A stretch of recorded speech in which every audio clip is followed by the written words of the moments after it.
how we can figure out whether or not a high tunnel works for us, and are there other season extension approaches or strategies that we might think about. Okay, you've all, I'm going to assume, have seen different high tunnels in different locations.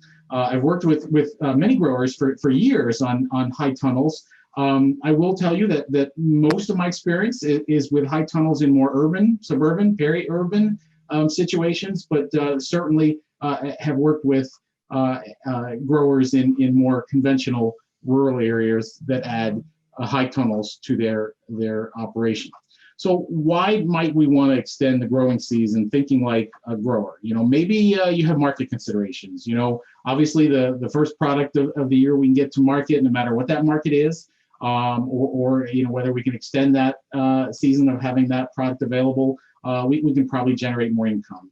Maybe it's to meet the needs of existing buyers that you have. Maybe you have some restaurant accounts, or you're trying to work with a school system to provide them with fresh produce. Obviously, if you can extend the growing season, to times where we're not going to be able to grow as successfully in ground, there are definite market considerations there.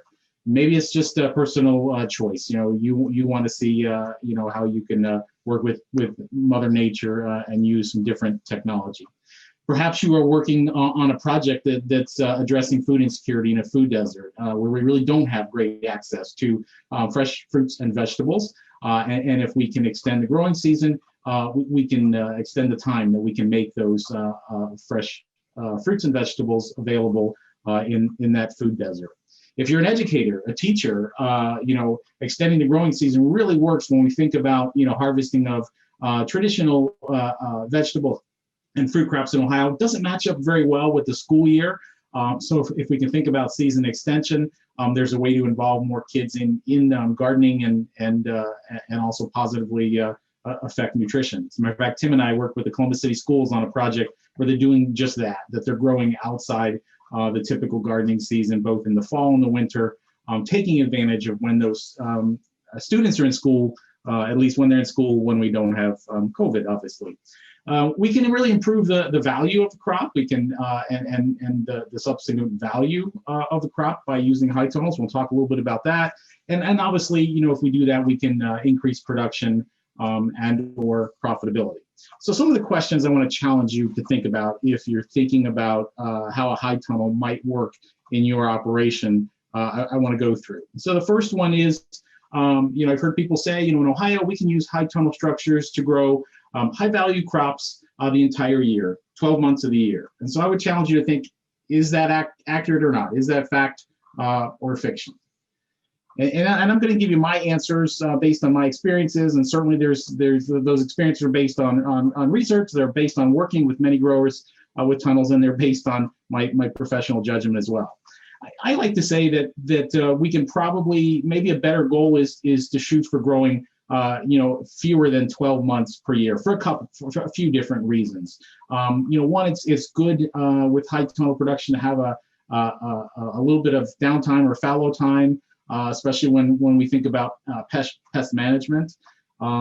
If you're also thinking about the weather today and this time of year, if you think about let's say the December through January period, certainly temperatures can be a challenge most years, but what else is a challenge when we're trying to grow crops? I'm thinking about light. We tend to have not a lot of light when winter starts, the solstice starts, and for quite a few number of weeks. And so maybe when we're starting out with a high tunnel, I think it may be good to think about not having active production a full 12 months every year. Perhaps we work up to that. Perhaps we work it for certain crops in certain times. Another question. High tunnel structures will automatically improve profitability for specialty crop growers. I've heard people say that. I've read that in marketing literature. What do you think about that? I think that's fiction. Certainly high tunnels can help improve profitability for growers of high value vegetables, fruits, herbs, other plants. But really it's going to depend, almost like any technology, on the management that you exercise. your overall marketing strategy and how you use that high tunnel with how you market and who you market to, and certainly how the high tunnel fits into the larger production system that you might have for your operation. Another question, high tunnel or statement. High tunnel structures can be made high-tech and permanent with the addition of supplemental heat, electricity, concrete floors, things like that. I tend to hear this a lot, especially in our urban area and in food deserts, and it kind of concerns me. I really think that by design, high tunnels are meant to be low-tech, and they're meant to be temporary structures. The advantage of using a high tunnel to extend the season is we're trying to take advantage of that passive energy from the sun and maintain and use that heat, as Tim mentioned. When we start to invest on trying to make these, what really are designed to be temporary structures, more permanent, I think we run into challenges. And if you're in an urban area, you may run into some policy issues, some things that are not allowed by zoning ordinances or other rules that a specific political subdivision may have relative to electricity and permanent water and things like that. So I think if we kind of take the approach and try to use high tunnels the way they're intended, that seems to work best. Those folks seem to have a fair amount of success as I see it. Another statement, high tunnels are the only season extension option for specialty crop growers in Ohio. What do you think? Probably not too true. There are many other season extension techniques that growers can use. Some that are a lot less investment, some that involve less management, some that we may even combine with the use of high tunnels if we decide to erect and develop a high tunnel system. When I brainstorm, here's a list that I kind of come up with of some season extension tools that a grower might use. You know, everything from planting site selection, whether it's for the high tunnel or in-ground growing, taking advantage of some of those issues that Tim started us thinking about related to microclimates and weather and things like that, to the use of cultivar selection, using different cultivars of the same crop, succession planting, things like that. So maybe if you haven't tried some of these other strategies for to extend the season, maybe we try some of these before we jump whole hog into developing a high tunnel. Low tunnels, row covers can be very simple management tools to extend the season, particularly for cool season crops. And then again, some of these other techniques will help again, and we don't have to use them independently. Using them together will give us the biggest bang for the buck, if you will. I'm not trying to talk us out of high tunnels. What I am trying to do is make sure we go in it with eyes wide open. Worked with a lot of growers over the year who have had difficulty. They decide to implement a high tunnel system. Maybe they participate in the cost share program that's available through NRCS, and it really doesn't turn out the way they hope for a whole bunch of reasons. That's what we're trying to prevent by thinking about these things up front. Now, there's a lot of advantages to using a high tunnel or a hoop house to extend the growing season. Obviously, it gives us the opportunity to grow crops at different times of the year longer than we typically would. We can control the quality of produce a little bit better, keeping that rain off the crop. As Tim mentioned, it doesn't rain in a high house, or it shouldn't rain in the high tunnel. That lack of rainfall, both on the foliage of the plants and the soil, helps us control foliar diseases, a little bit better than in-ground growing outside the hoop house. So that can really help with quality control and producing a higher quality product. It certainly does give us some other challenges with some other diseases, particularly soil-borne diseases or other diseases that might be favorable because of the humid conditions that we might have in the hoop house. Using a high tunnel or a hoop house can be a very efficient way to use a small amount of space. It can help us manage more efficiently the nutrients and water needed to produce whatever crop we might be growing. And as I said when we started, it can certainly improve profitability. That's not a given though. Just like any management system, any production tool, any technology, how we use that, how we manage that, how that works in concert with the rest of our production system, and more importantly, I think when we're thinking about season extension and high tunnels, how that works with our marketing system, that's really going to determine how the effect, the profitability effect using a high tunnel or a hoop house may have for any specific grower. Some disadvantages or challenges, if you will, to think about when you're considering whether or not we want to use a high tunnel. Obviously, there's going to be increased management. We don't just put up the structure and think we're just going to open the sides every now and then and make sure irrigation is working and things like that. It's going to take more management throughout the entire length of the growing season. There's going to be challenges for certain crops for pollination, and certainly these challenges can be dealt with, but it takes planning and it takes management, and these sometimes we see growers who don't think about these things up front, and they just are faced with different challenges during that maybe first growing season, and I think it's helpful to think about how we're going to react to these things before we ever think about designing or putting up a hoop house. Certainly, there's a cost to not just purchasing and installing a high tunnel, but maintaining it. Plastic doesn't last forever. Certainly, the plastic that we use today is a lot better and lasts longer than it did when high tunnels were a little newer, 10 or 15 years ago. But there's going to be ongoing costs, and so even if you get some cost share through the NRCS High Tunnel Initiative, there certainly are going to be additional costs to you for other systems, whether it's irrigation, for maintenance, for replacement, things like that. So there's maintenance costs is something to think about up front. In a more urban or suburban type setting, you may need to have a zoning permit or a certificate of zoning clearance, some political subdivisions call it.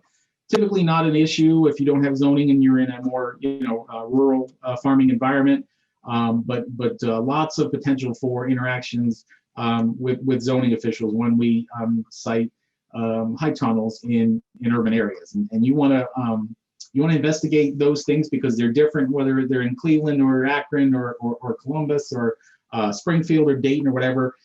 Every political subdivision has obviously different zoning ordinances. They have different processes that they use to permit things or not permit things or allow things that are not covered by specific ordinances.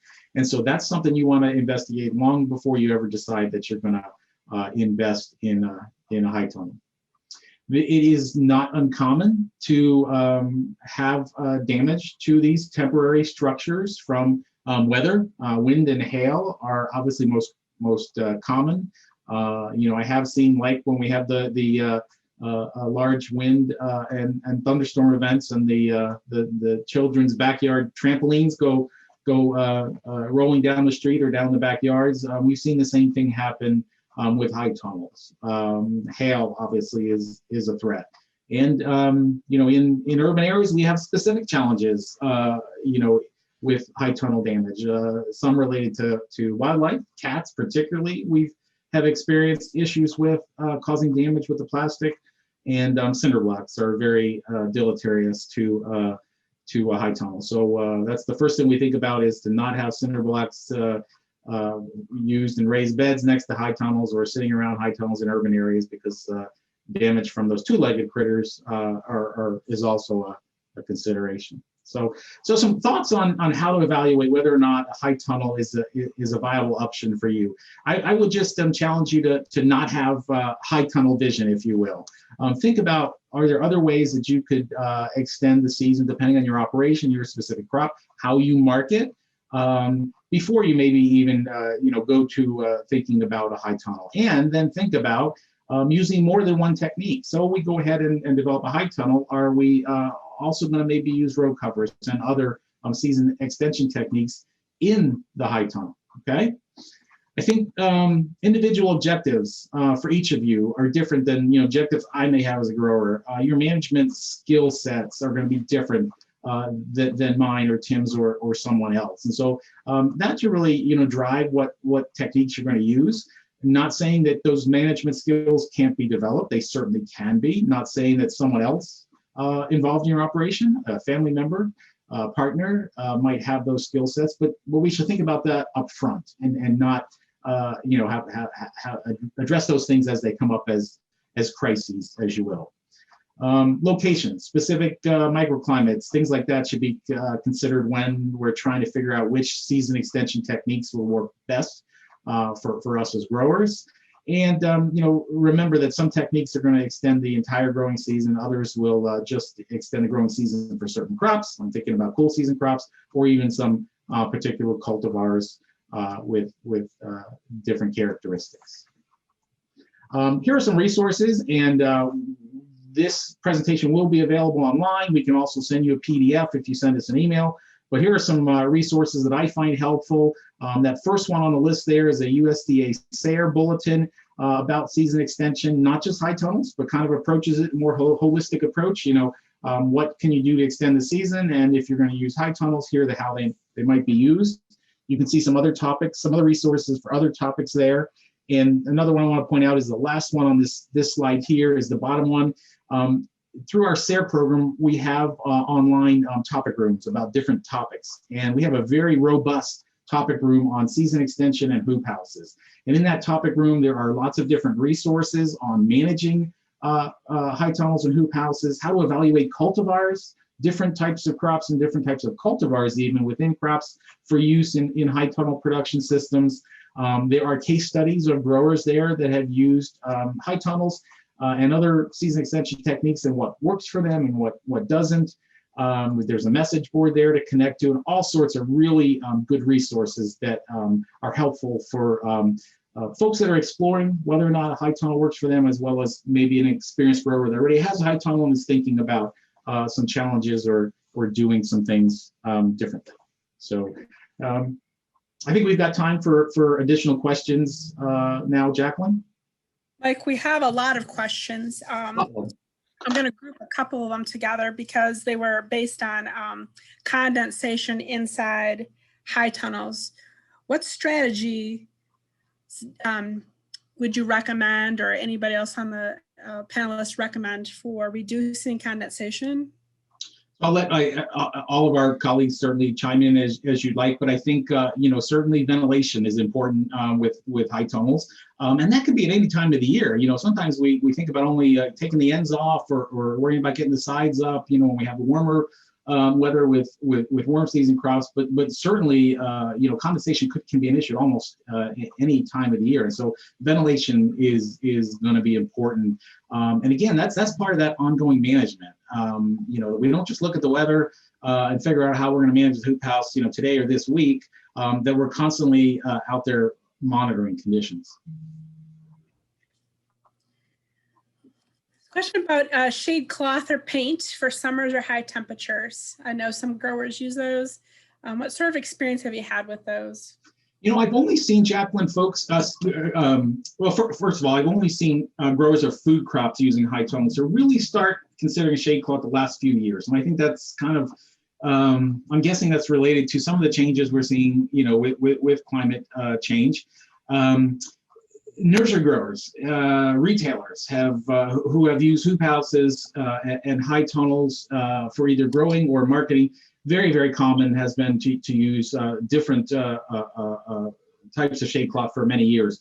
But starting to see food growers use it in high tunnels when we have those extended periods of sun that can give us some challenges with specific crops. The one person I'm thinking about that tried it, was using it. I think he was growing peppers at the time. But how about the rest of my colleagues' experiences that you see with shade cloth over hoop houses? With 19 states represented here, from essentially Washington to Florida, we probably have a lot of capacity to address the two questions that Jacqueline's brought up most recently here. One being condensation, the other being shade cloth or other ways to limit the amount of light penetrating through the plastic.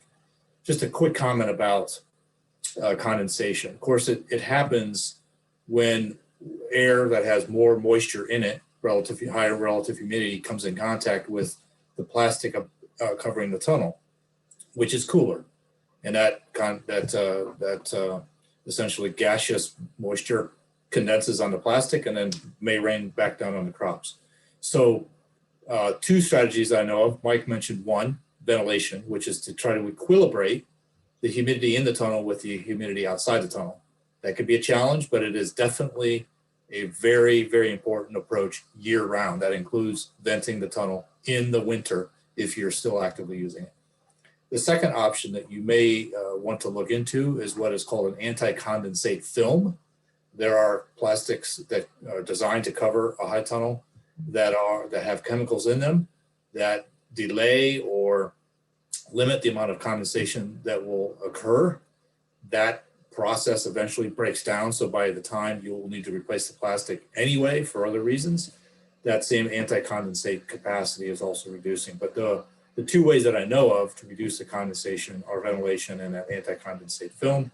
And then, of course, to prevent the effects, sometimes you'd want to cover the crops beneath, if that's an option, at least to keep that liquid moisture off of the crops, if it can be problematic, such as we may hear about later in the school with certain foliar diseases common in leafy vegetables and tomatoes.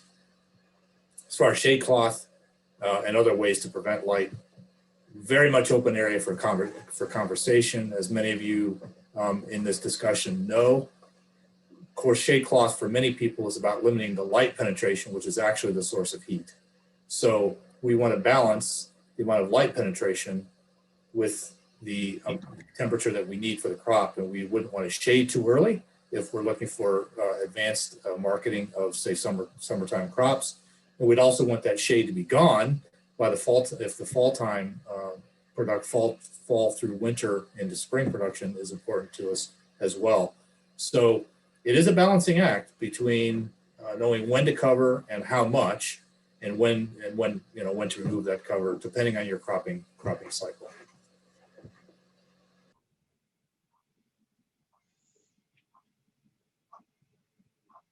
Another question, what do you recommend for brands of tape for patching?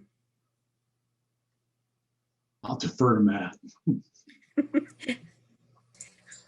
Well, again, as others in this conversation know, there are what we call polypatch tape.